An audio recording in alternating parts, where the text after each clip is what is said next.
दोस्तों नमस्कार। आज हम आपको बताएंगे महाराणा रंजीत सिंह के बारे में कुछ खास जानकारी। महाराणा रंजीत सिंह का जन्म 13 नवंबर 1780 में महाराजा महासिंह के घर पंजाब के गुंजरवाला पाकिस्तान में हुआ था।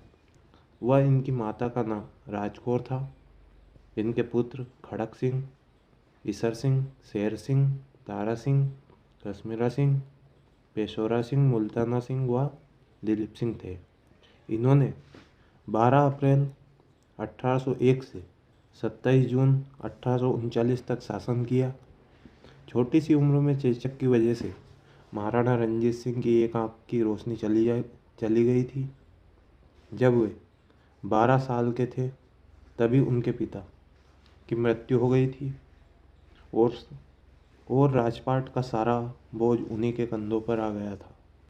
उस समय पंजाब प्रशासनिक तौर पर टुकड़े टुकड़े में बटा हुआ था। इनको मिस्ल कहा जाता था और इन मिस्ल पर सिख सरदारों की हुकूमत चलती थी।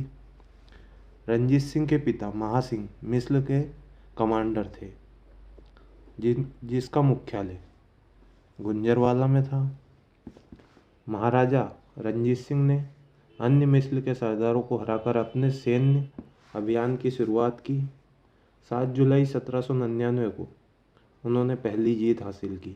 उन्होंने चेत सिंह की सेना को हराकर लाहौर पर कब्जा कर लिया। जब उन्होंने किले के मुख्य द्वार में प्रवेश किया तो उन्हें तोपों की शाही सलामी दी गई। उसके बाद उन्होंने अगले कुछ दशकों में एक विशाल सिख साम्राज्य की स्थापना की। इसके बाद 12 अप्रैल 1801 को रंजीत सिंह की पंजाब के महाराज के तौर पर ताजपोशी की गई। गुरु नानक जी के एक वंशज ने उनकी ताजपोशी संपन्न कराई। महज 20 साल की उम्र में उन्होंने यह उपलब्धि हासिल की। इसके बाद 1801 में उन्होंने अमृतसर को अपने साम्राज्य में मिला लिया और 1807 में उन्होंने अफगानी शासक कुतुबुद्दीन को हराकर कसूर पर कब्जा कर लिया।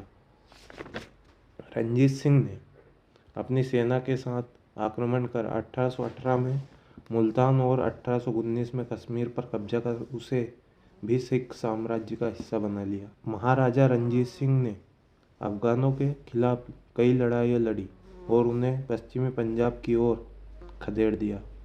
अब पेशावर सहित पश्तून क्षेत्र पर भी उन्हीं का अधिकार हो गया था। यह पहला मौका था जब पश्तूनों पर किसी गैर मुस्लिम ने राज किया था।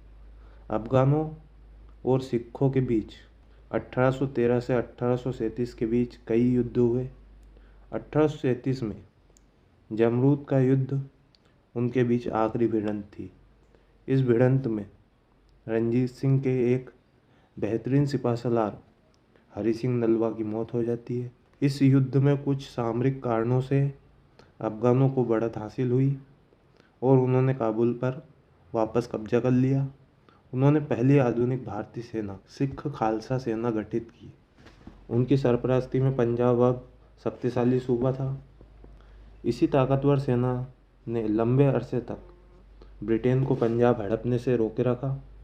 एक ऐसा मौका भी आया जब पंजाब ही एकमात्र ऐसा सूबा था जिस पर अंग्रेज़ों का कब्जा नहीं था।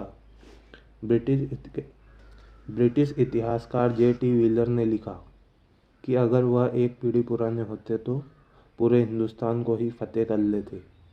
महाराणा रंजीत सिंह खुद अनपढ़ थे, लेकिन उन्होंने अपने राज्य में शिक्षा और कला का बहुत प्रोत्साहन किया। उन्होंने पंजाब में एक व्यवस्था कायम की और कभी किसी को मृत्युदंड नहीं दिया। उनका सूबा धर्मनिरपेक्ष था। उन्होंने हिंदुओं और सिखों से वसूले जाने वाले जजिया पर भी रोक लगाई। कभी भी किसी को सिख धर्म अपनाने के लिए विवश नहीं किया। इस बारे में वह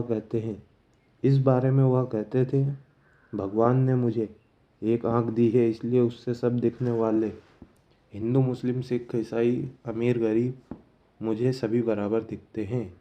उन्होंने तख्त सिंह पटना साहिब और तख्त सिंह हुजूर साहिब का निर्माण करवाया।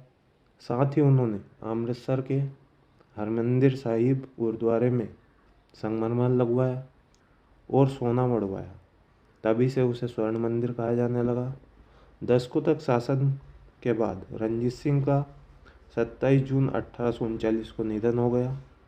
उनके बाद सिख साम्राज्य की बागडोर उनके बड़े पुत्र खड़क सिंह के हाथ में आ गई। खड़क सिंह सिख साम्राज्य को संभालने में नाकाम रहे।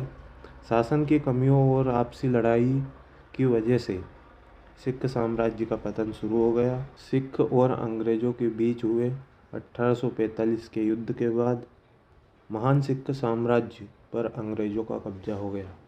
दोस्तों, वीडियो पसंद आए तो वीडियो को लाइक करें एंड चैनल को सब्सक्राइब करें।